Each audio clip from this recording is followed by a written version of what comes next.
países se han publicado las dos primeras novelas de una pentalogía que se denomina en principio balada, original de Manuel Escorza, poeta, novelista, nacido en Lima, Perú, en 1928. Estas dos primeras novelas, que hemos conocido también en España, se titulan Redoble por Rancas, que fue publicada en 1970, y la segunda parte se llama Historia de Garabombo, el Invisible. Le seguirán la tercera novela, El jinete insomne, la cuarta con el título Cantar de Agapito Robles y la quinta, La tumba del relámpago. Manuel Escorza es el hombre que ha hecho en muy pocos años, en realidad es en 1970 cuando aparece la primera edición de Redoble, famoso un lugar de los Andes centrales en su país, en el Perú, que hoy es universalmente famoso, que todos conocemos y conocemos a sus personajes. Y lo curioso es que ese pueblo es un pueblo auténtico y que esos personajes también están tomados de la realidad, aunque naturalmente los hechos que se narren tengan entreverada esa fidelidad a hechos acaecidos con una cierta fantasía, una imaginación creadora que debe estar naturalmente en el quehacer de todo novelista. Muchas gracias a Manuel Escorza, que ha sido tan amable en abandonar sus muchas cosas para venir a estar un rato conversando acerca de su obra con ustedes. Empecemos, si le parece bien a Manolo, empecemos por Rancas. ¿Qué es Rancas? Rancas es un pequeñísimo pueblo en la estepa de los Andes centrales en el Perú, a más o menos a 4.500 metros de altura, donde ocurre la primera de las muchas masacres que van a haber durante lo que se llamó la última gran rebelión quechua, la rebelión de 1959-60. Yo tomé ese pueblo como escenario del primero de los libros, y es eso, fue el comienzo. En estos libros intento narrar cómo transcurre ese drama, porque usted sabe que de lo que se llama el planeta indio hay muy pocas noticias en la historia, porque o la historia oficial no la cuenta y los indios no hablan, hay muy pocas cosas, ¿no? Yo tuve oportunidad de asistir en calidad de protagonista a una de estas grandes rebeliones, e intenté contarlas como mejor pude, porque yo quería mostrar que en el Perú habían hombres que pudieran desmentir esa terrible frase de González Prada que dice: en el Perú donde se pone el dedo salta la pus. Yo dije, no, todo está podrido en mi país, o por lo menos en la historia, y he aquí un acto de coraje, de lucha, ese ritmo terrible de masacre, lucha y coraje, me pareció digno de ser contado. Esos son los libros. Esa guerra callada de las comunidades indígenas contra el capital y sobre todo contra las multinacionales, ¿no es eso? Así es. En Cerro de Pasco se dio una circunstancia extrema, ¿no? Todos los pueblos de La Pampa, Cerro de Pasco, vieron acometidos a un tiempo por un cerco que avanzaba, destruyendo pueblos, cercando cerros, cercando lagunas, y al mismo tiempo, por el otro lado, una compañía multinacional elevó las aguas de un lago mediante represas, ¿no? Entonces colocaron a los hombres en condiciones imposibles y se rebelaron. Este es el cerco que protagoniza la primera de las novelas de Manolo Escorza. Es el cerco que de la noche a la mañana, sin que se sepa cómo ni por qué, aparece de repente en la vida de todas estas gentes. Una vía de ferrocarril por la que jamás llegaba tren alguno o pasaban muy a toda velocidad sin detenerse jamás, trajo un día un pequeño convoy compuesto por una locomotora y dos vagones. De ahí descendieron unas gentes enchaquetadas, unas gentes casi enlutadas, que empezaron a atender este cerco. Y es un cerco que fue avanzando como un gusano, según cuenta, con una prosa extraordinaria Manuel Escorza, avanzando por entre los pueblos, dejando pueblos enteros aislados, como puede verse aquí también, encerrándolos entre sus propios alambres, entre sus alambradas, tomando cerros, pueblos, dividiendo calles por la mitad, de una manera realmente sinuosa, insidiosa, ominosa, que iba prolongándose kilómetros y kilómetros hasta llegar a tener, ¿cuánto? Fue un cerco que pretendía encerrar 1 millón de hectáreas, ¿no? Y además lo más terrible de todo es que era un cerco inexplicable porque nadie daba razón, y no se daban razón no porque hubieran razones mitológicas, sino porque las autoridades de esa época no las querían dar, ¿no? Ese cerco provoca naturalmente una serie de pequeñas tragedias, de dramas rurales. Los campesinos, los indios que viven en esa región del Cerro Pasco, empiezan a sentirse realmente aprisionados, no pueden dar de pastar a su ganado. En fin, la situación es tan terrible que llega un momento en que deciden realmente enfrentarse con ese poder que está avasallándoles. Y ahí es como surgen después, a través de una serie de personajes y de peripecias, esa masacre final, de tal manera que la última parte de la novela de Scorza se desarrolla en el cementerio, donde las voces dialogantes se expresan con patetismo, pero también con esperanza. Así es. Hay esperanza porque donde hay lucha hay esperanza. Y me pareció esto importante. Por ejemplo, yo he tomado los personajes no para demostrar cosas negativas, sino para intentar demostrar cosas positivas. Por ejemplo, usted aludía a mi próxima novela, El jinete insomne. ¿Quién es el jinete insomne? Es otro de estos hombres que yo los juzgo extraordinarios porque lo son en la medida en que realizan actos superiores. Por ejemplo, yo la primera vez que oí hablar del jinete insomne fue en uno de estos pueblos cuando me contaron que el presidente de esta comunidad había salido a medir sus tierras para demostrar la justicia de su causa en un juicio que ya duraba 250 años. Y esto que cuento no son exageraciones literarias, acaba hace poco, en el mes de junio de 77, en el que estamos grabando esto, se ha publicado en el Perú la solución de un juicio de Chaviña que dura también 250 años, ¿no? Entonces, este hombre, todo esto muestra la detención del tiempo, que es lo que yo planteo en ese libro.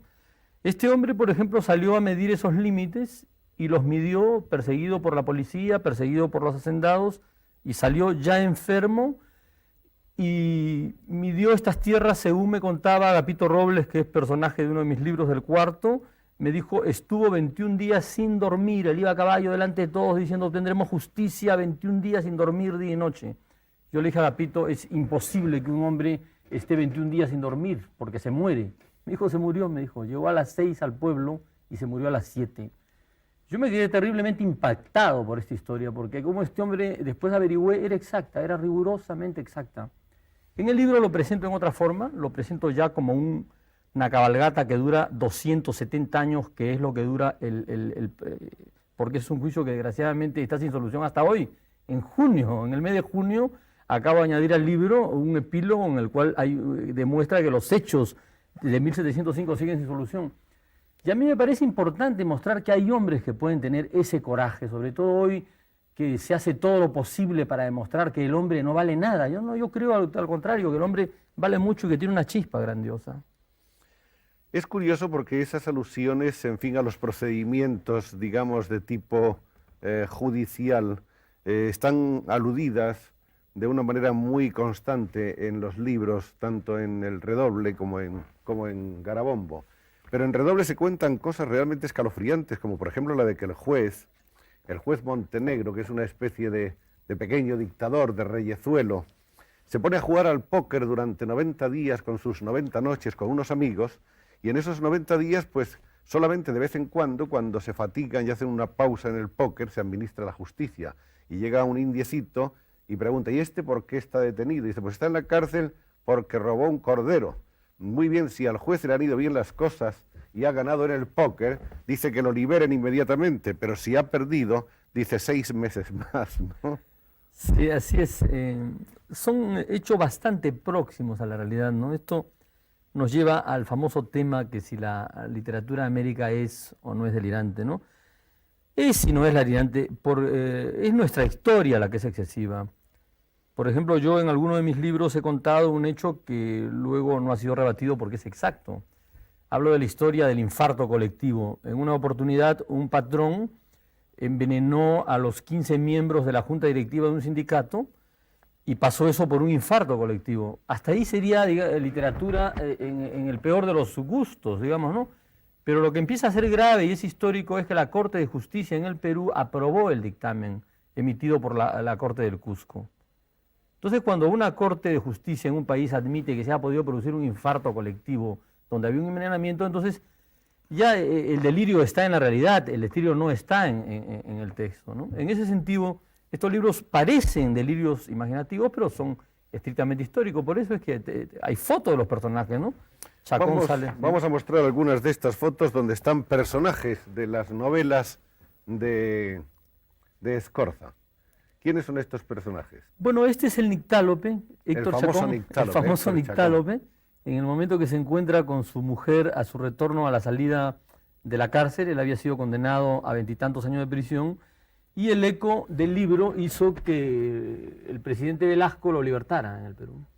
Explicamos un poco a las personas que no hayan leído todavía el libro, ¿cuál es el papel fundamental que tiene el Nictálope? Bueno, el Nictálope es el primero de los rebeldes, es el rebelde individual. Yo intenté pintar una lucha colectiva. Entonces, un friso, realmente. Así es, así es. El primero fue Héctor Chacón, el Nictálope. El segundo es Garabombo, el Invisible, que es un hombre que es invisible en el libro porque no lo veían, no porque no existiera, sino porque nadie quería oírlo, sus terribles quejas. Es uno, como son invisibles tantos seres en la tierra, los sirvientes, como son invisibles las naciones, ¿no? Cuando no están en la actualidad. Ese es el segundo libro, Garabombo el Invisible. Luego, en la gran derrota que se produce, porque esta es una sucesión de derrotas, viene Raimundo Herrera, el jinete sin sueño. Con una primera victoria. Siempre es así, son ritmos de victoria y derrotas, ¿no? En estas historias de campesinos, y yo no diría de campesinos porque son dramas humanos, y decir de campesinos a veces se dice eso para decir que son un poco más primarias. Hay algo que nos fascina en estas historias agrarias, es su terrible condición fatal de vencidos de antemano. En la historia siempre el campo ha vencido a la ciudad. Y entonces estos actores de estas grandes rebeliones agrarias que llenan la historia, ellos no lo saben, pero nosotros sí sabemos que están condenados a morir y mueren puros. No tienen tiempo de corromperse, nunca llegan al poder, no se pueden transformar de opresores en oprimidos, ¿no? Entonces, de ahí esa fascinación trágica que nos da, por ejemplo, Emiliano Zapata, la fascinación trágica que nos produce el jinete insomne, ¿no? O Agapito Robles, que Agapito Robles es otro personaje realmente extraordinario. Yo he estado con él y he visto los libros de la comunidad en 15 años, yo he visto todos sus pedidos, no hay un solo pedido que haya hecho él para él, es realmente un hombre ejemplar. ¿No? Él no verá nunca esta emisión de televisión, pero existe, aquí estoy con Agapito Robles justamente. Este es Agapito. Este es Agapito Robles, que me parece un hombre que es un hombre verdaderamente admirable. Él es el que va a dar el golpe final tomando la hacienda que era allá considerada como la Bastilla, ¿no? Agapito, un hombre realmente notable, Agapito Robles. Lo que está claro es que, como nos dice Scorza, los revolucionarios del campo, del medio rural, son revolucionarios sin esperanza. Por lo menos sin esperanza en la historia que hemos conocido, ¿no? El único caso de una revolución campesina victoriosa es el caso de la Revolución China, pero la Revolución China tenía una ideología de tipo emanada del mundo industrial, ¿no? Las otras revoluciones, y en eso se da la grandeza trágica del personaje, ¿no? A mí me decía hace poco que por qué todas mis historias acababan en derrotas y en masacre. Y yo no las acabo, las acaba la realidad, ¿no?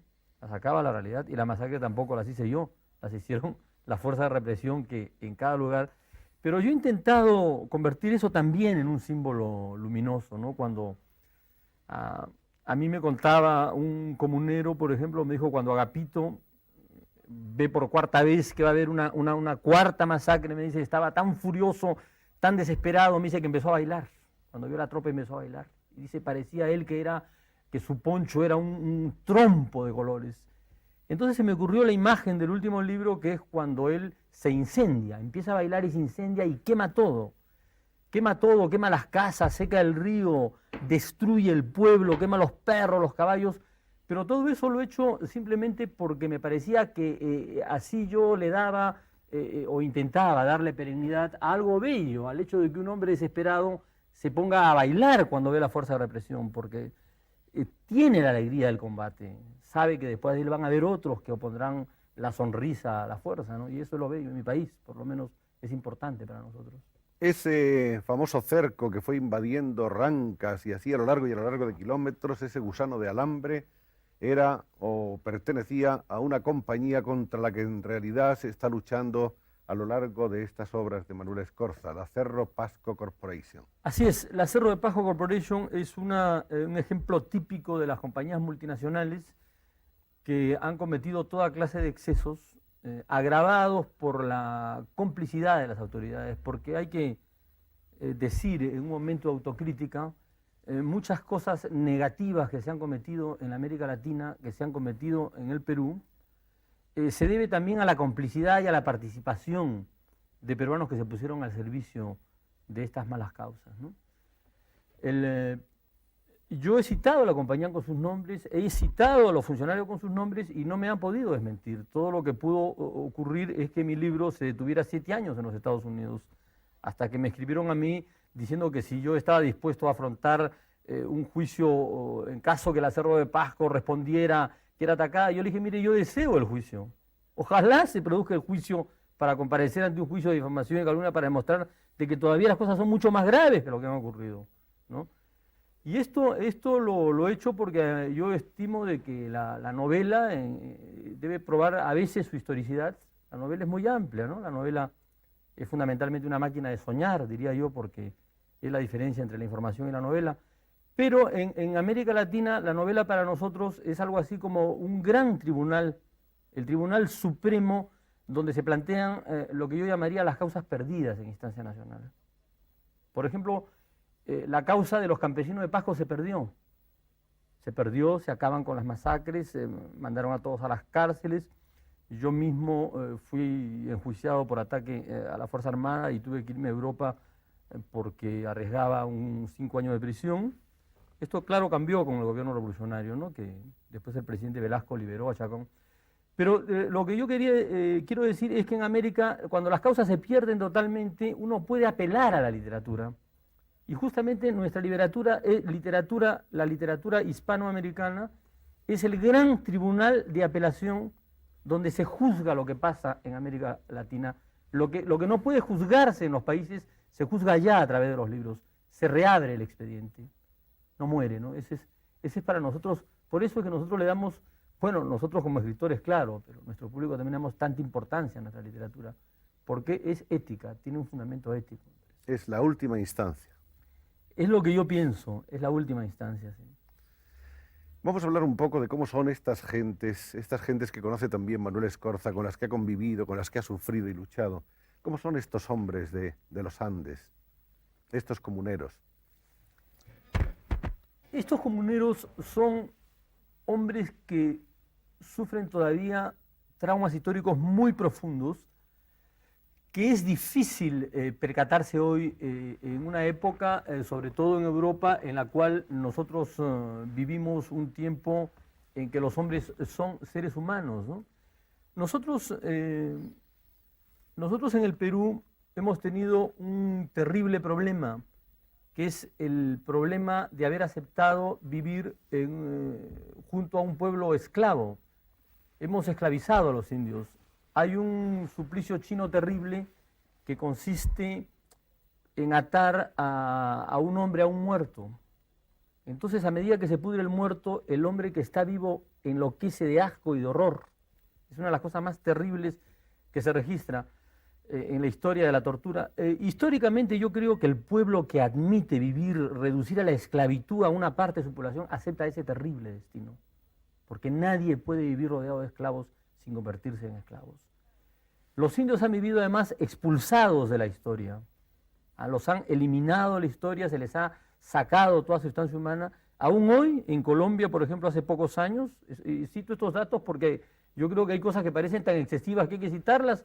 Hace 2 o 3 años las agencias del mundo dieron noticia de que una corte de justicia en Colombia había absuelto a un conjunto de masacradores de indios porque no consideraba seres humanos a los indios, ¿no?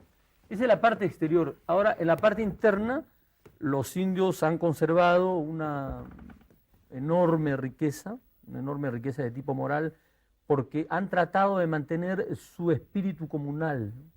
Que es lo que los ha defendido contra el espíritu individualista de la sociedad industrial a la que intentamos adaptarnos, ¿no? Desde el punto de vista urbano, ¿cómo es Rancas? Rancas es pequeñísimo, Rancas tiene apenas 50 casas, ¿no? Rancas es un pueblo realmente, está además en las postrimerías del mundo. Históricamente en el Perú es importante por una cosa simple, ¿no? Ahí se dio la última batalla entre los ejércitos de Bolívar y las fuerzas que entonces representaban al Imperio Español. Eso es lo que hacía más grave la masacre de Rancas, que se diera justamente, yo en el último capítulo de Redoble sobrepongo la marcha del ejército que va a reprimir con la marcha del ejército que va a libertarnos. Hay un momento en que se confunden, porque no es posible que en el sitio donde el Perú había obtenido su independencia como colonia se volviera a producir con toda impunidad, una nueva masacre, ¿no? Vamos a conocer a otro de los personajes que en sus libros nos presenta Manuel Escorza y que, como ven, están reproducidos de una realidad viva. No solamente están ahí en las fotografías, están también en las cintas magnetofónicas que conserva Manuel Escorza y están sobre todo vivos allá, en los Andes. Este es Fermín Espinosa, conocido con el nombre de Garabombo el Invisible. El transparente. El transparente, ¿sí? El hombre que no lo veían porque no lo querían ver, porque presentaba quejas tan terribles que no se podían. Él iba a las asambleas de hacendados de los pueblos y gritaba, acá no hay justicia, pero no le hacían caso, ¿no? No le hacían caso, y en la novela yo invierto el mito y trato de... Él utiliza el mito y luego, como hombre invisible, se convierte en revolucionario invisible y por lo tanto en el hombre que desencadena la gran invasión final de tierras, ¿no? De tal manera se ha convertido Rancas en un símbolo que ahora, y este es un periódico de estos días, un periódico de Lima, escribe, informa de que el presidente, el día 24 de este mes, día de San Juan, entregará 60.000 hectáreas de tierras durante gran manifestación en el pueblo de Rancas, en Pasco.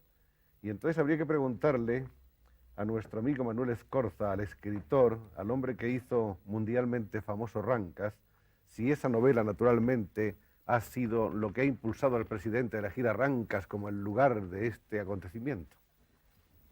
Yo no creo que sea exactamente la novela, pero creo que es la imposibilidad de ignorar a Rancas. Rancas es un pueblo que, como los que yo he pintado, como usted ha tenido la gentileza de recordarlo, circulan en 30 países, entonces es un pueblo demasiado famoso para ignorarlo. El presidente creo que ha querido, yo no conozco el tenor de su discurso, pero ahí veo que anuncia que entregará 60.000 hectáreas de tierras, ha escogido ese pueblo porque quiere demostrar en esa forma de que este régimen no es lo que era otro. Ya me parece que es importante que un presidente reconozca la existencia de un libro, ¿no? Y que suba hasta los 4.600 metros de altura para decir que dará tierra, ¿no?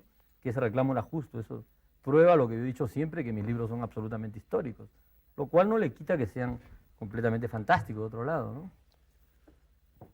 Aquí tenemos al presidente Velasco,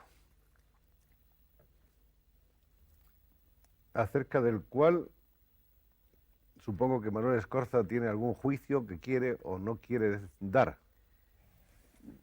Yo creo que no dar un juicio es darlo, ¿no? De manera que yo voy a verlo. Sobre el presidente Velasco tengo yo dos partes que decir. Una fue la polémica que tuve con él con motivo de Rancas y que acabó cuando él rectificó con mucha nobleza ante la televisión peruana unos conceptos un poco duros que había tenido sobre los escritores peruanos. Dijo que había sido malinterpretado y dio a Chacón, al Nictálope, le dio libertad. Fue allí cuando salió y yo fui a la selva peruana en un avión a libertar a Chacón. Fue, por cierto, uno de los momentos más emocionantes de mi vida. ¿Dónde estaba? Chacón estaba en un presidio que se llama el CEPA, en el centro del Amazonas, que es un presidio sin muros, porque qué peor muro que la selva. Estaba condenado a 25 años de cárcel. Yo la última vez que lo había visto a él en la cárcel le dije, Chacón, te doy un abrazo final porque yo me voy del Perú porque a mí también si no me voy ahora voy a venir a acompañarte. Me voy y no nos vamos a ver más. Además tenemos vida diferente, no nos vamos a ver más. Entonces, cuando el presidente decidió libertar a Chacón, a mí me dijo, el ministro me dijo, qué cosa lo que usted quisiera. Yo le dije, mire, si yo pudiera ir yo a darle la noticia de libertad, sería fantástico, me emocionaría. Y en efecto, fui en un avión a darle la... Por cierto, de que las situaciones en nuestro país sudamericano son tan raras que durante el viaje yo al llegar al aeropuerto me acerqué a saludar a la tripulación y me dejaron con la mano extendida. Yo me quedé un poco desconcertado y no dije nada, simplemente fui, subí al avión y fui.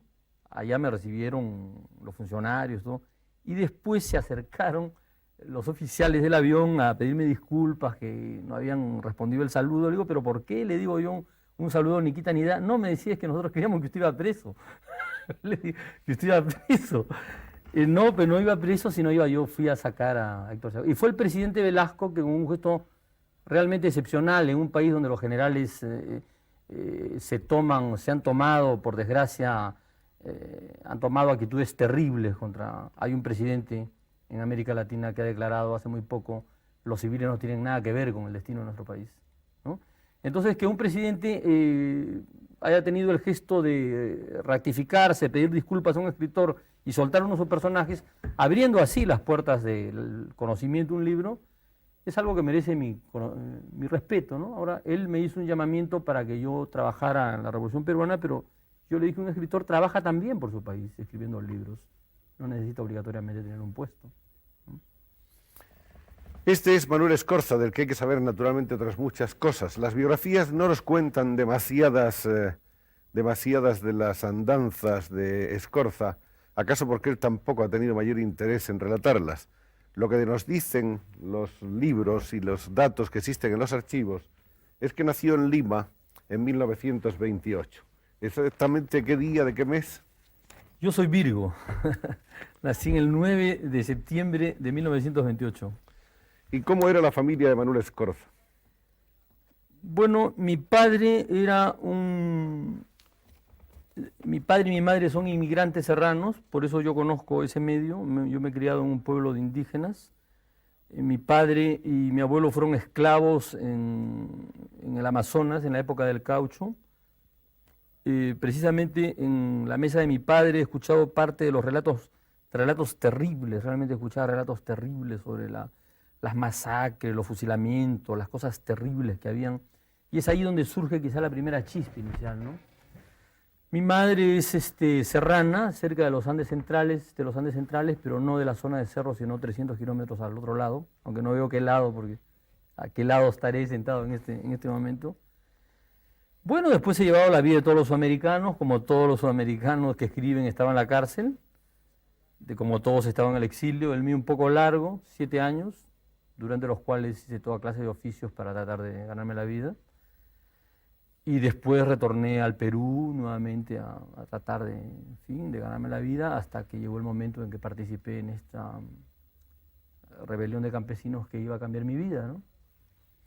Fue la dictadura del general Odría la que obligó a Manuel Escorza a tomar el camino del exilio. Así es, fue el general Odría. Y yo estuve exilado durante todo su gobierno. Es el ochenio, justamente el ochenio, los 8 años tuve que estar yo fuera. Claro que no era el único, era la primera división de este ejército terrible de exilados latinoamericanos que hoy forma la diáspora de la tragedia americana, porque los vientos de adversidad políticos que soplan en nuestro continente arrojan pues centenares de miles de hombres a todos los países, ¿no? Ustedes en España han acogido a muchos y les dan hospitalidad. Pero esas son las vidas de todos los latinoamericanos a las que el huracán de la realidad nos hace a veces ser lo que quizá no hubiéramos sido. ¿Cuál es el sueño americano, el sueño hispanoamericano? Sueño hispanoamericano, sueños hay muchos, ¿no? Hay los sueños de todos los hombres, los sueños de libertad, los sueños de vivir justos en una sociedad justa, los sueños de que ocurran no una, sino 100 revoluciones que cambien la base del hombre, que deje de ser un animal salvaje, bestial. Y hay a nivel lingüístico hoy, creo yo, una esperanza que nos tiene muy alentados, porque yo insisto que la tónica de esperanza, es el hecho de que hoy, justamente en España, por las condiciones muy especiales que ustedes están viviendo, pueda volver a reunirse la congregación lingüística tan importante. Nosotros vamos a ser pronto 300 millones de hombres que hablamos español. Y además ya por fin la literatura latinoamericana se liberó y esto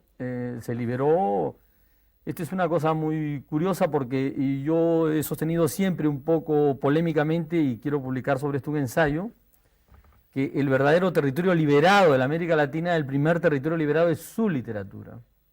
La literatura latinoamericana tiene ya una voz propia, tiene modelos que la política no ha dado. Por ejemplo, no hay equivalentes políticos de 100 años de soledad, de Paradiso, de Pedro Páramo, de los libros de Sabaton y de los libros de Borges, ¿no? Nosotros, la línea de dominación en una sociedad se da siempre a varios niveles: a nivel político, donde nunca se pueden producir vacíos de poder, porque un ejército sustituye a otro; a nivel religioso, donde no hay vacío de poder; y también a nivel lingüístico. A nivel lingüístico se dio un vacío de poder. Se dio un vacío de poder durante la Guerra Civil Española, precisamente. Que hay lo que es tragedia de unos es a veces posible de otros, una fecundación entre las dos Américas. Allí el castellano de la América Latina se libera y se crea su propio modelo. Pero yo creo que hoy estamos nuevamente, y esto explica que ahora los escritores estemos viniendo a ver lo que está pasando en España, porque está pasando cosas realmente importantísimas acá, y sentimos que esta comunidad de la lengua es la primera cosa que nosotros debemos defender frente a un momento en que los imperialismos quisieran, como decía Derino, que habláramos inglés. Tantos millones de hombres hablaremos inglés. No, hablaremos español y en ese sentido cumplimos un papel los escritores. Y a lo mejor también hablamos inglés, pero... Además. Scorza se hizo conocer como poeta publicando 4 libros de poemas cuyos títulos son Las imprecaciones, Los adioses, Desengaños del mago y El vals de los reptiles. ¿Qué nos podría decir Manuel Scorza acerca de su poesía? Yo creo que fundamentalmente soy un poeta, ¿no? Fundamentalmente soy un poeta que escribe novela, y además creo que la novela debe ser poética, porque si no, no es novela. Son libros de poesía que yo he escrito con mucha sinceridad. Unos son libros de protesta, como Las imprecaciones, que eran los gritos de rabia, las protestas de un exilado, justamente, ¿no? Un exilado. Los otros son libros de amor. Bueno, son libros que yo quiero mucho, que ahora los van a reeditar. Ojalá el público que se interese en la novela se interese por los libros de poemas. Yo creo que ahora estoy escribiendo de nuevo poesía, y eso me hace muy feliz a mí. Me hace muy, muy feliz. Y en la peripecia humana de Manuel Scorza, ¿qué otras cosas hay? La peripecia humana, ¿qué otras cosas hay? No sé, esos son temas tan vastos que los cuales uno no puede... Familia, amores. Familia, amores. Bueno, yo he estado 2 veces casado, soy divorciado, tengo 3 hijos, tengo una maravillosa niña de 4 años, hace poco cumplió 4 años y le hice un poema como regalo. Yo estaba en Perú y ella está en París, ¿no? Es eso, y el resto pues que trato de vivir, de escribir lo que puedo en una civilización que... ¿Viven sus padres? Mi padre murió, mi madre vive, estuvo un tiempo en el extranjero, ahora ha vuelto a Perú. ¿Hace mucho que no ha ido por el Cerro de Pasco?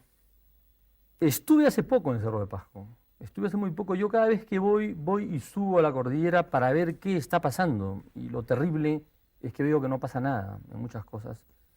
En mi próximo libro, en El jinete insomne, justamente el tiempo se para. Hay un momento en que, debido a la cobardía humana, empieza a pararse el agua, los ríos se detienen. En lugar de Puna se hace un lago, porque el agua se ha parado, el ambiente transcurre en marítimo, y es que el tiempo se ha detenido.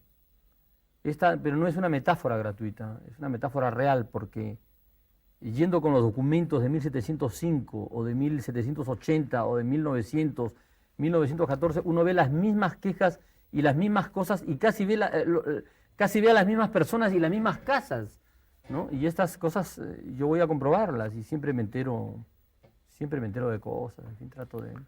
Entre todos esos oficios varios y múltiples que tuvo que desempeñar en los días del exilio Manuel Escorza, ¿cuáles recuerda con menos humor, con menos gusto? Es difícil decirlo. Es una pregunta que no podría responderla.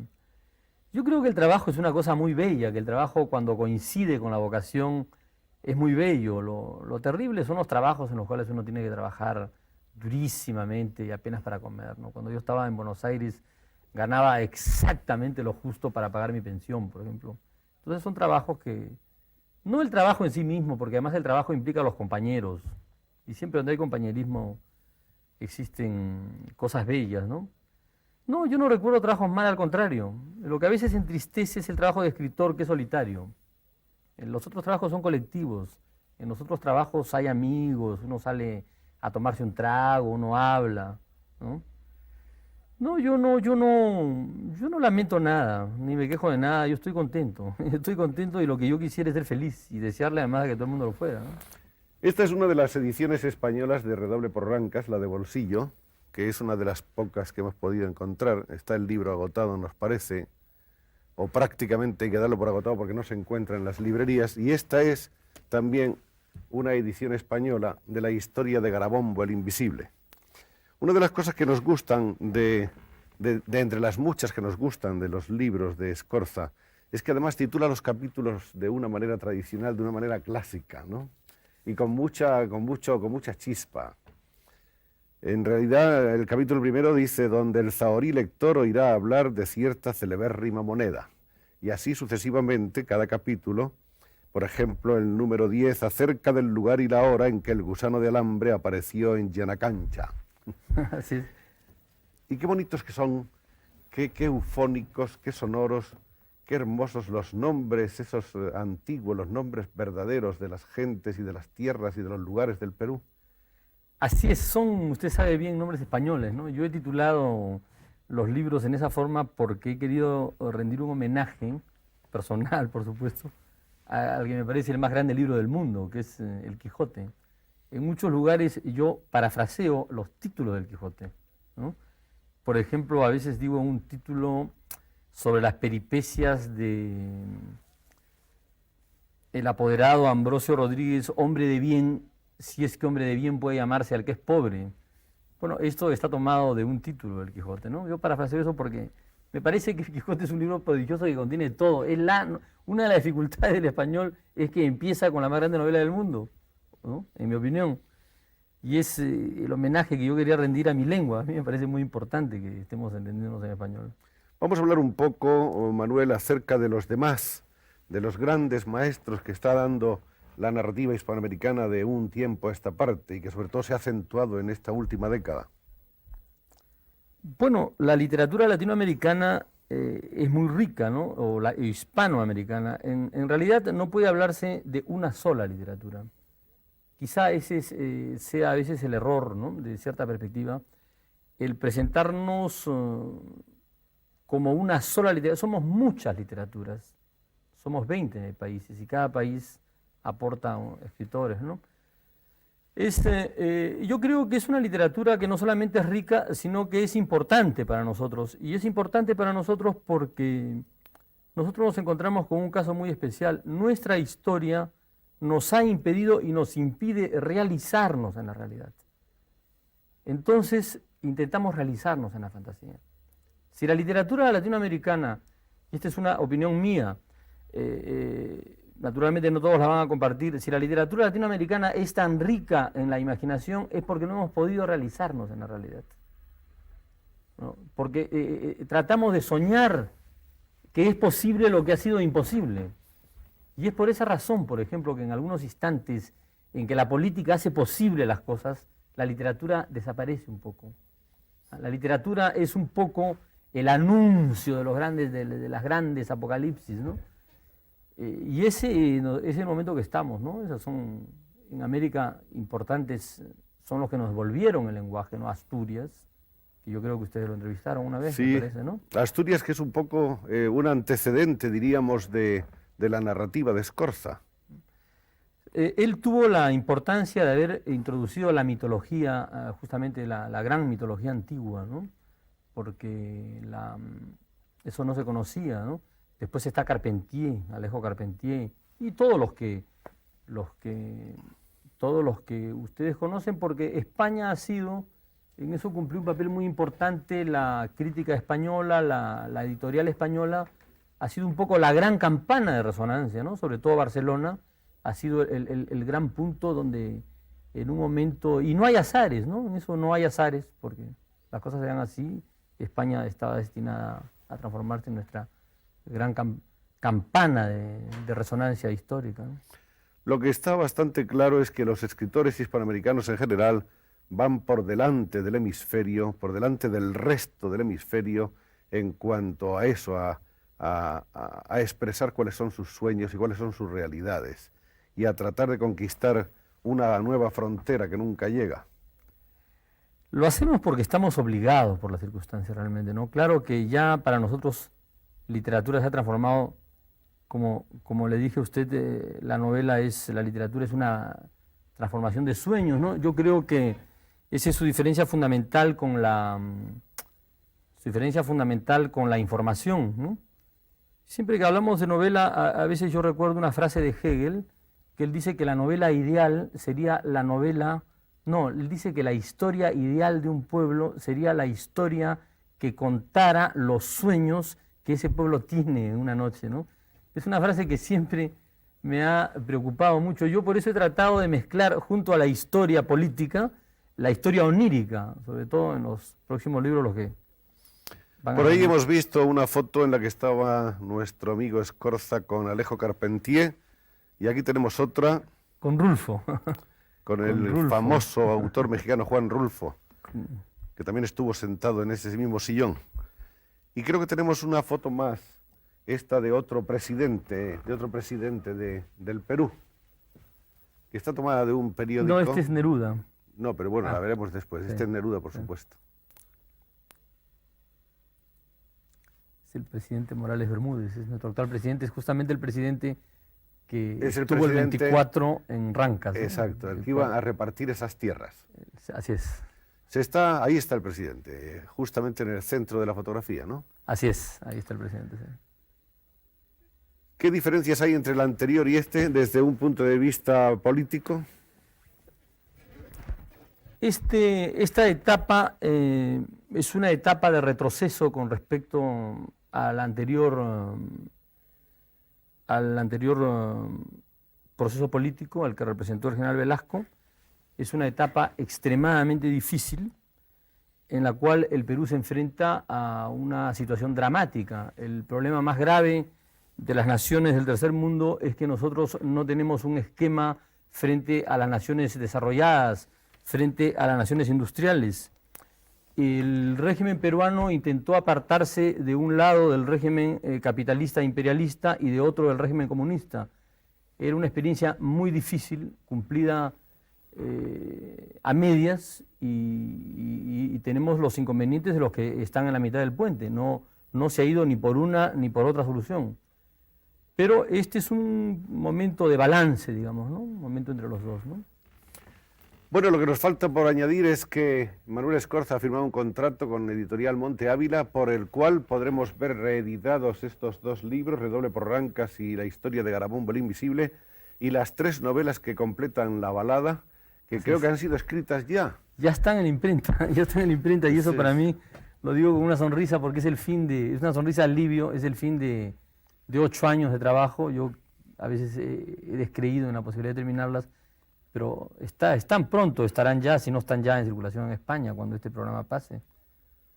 Pues eso es lo que queríamos comunicarles con todo gusto y estamos deseando reencontrarnos con los amigos de Rancas, esos amigos entrañables con los cuales contrajimos ya unas vinculaciones afectivas hace mucho tiempo y con los cuales queremos seguir estando en contacto a lo largo de los años que vengan, porque los personajes, aunque estén vivos y reales allá en los Andes, son personajes que después de su muerte seguirán estando vivos en la obra con la que Manuel Escorza nos presenta una de las historias más desconocidas, por lo menos por los europeos, de la lucha de los campesinos de los Andes contra las multinacionales en connivencia con el capitalismo criollo.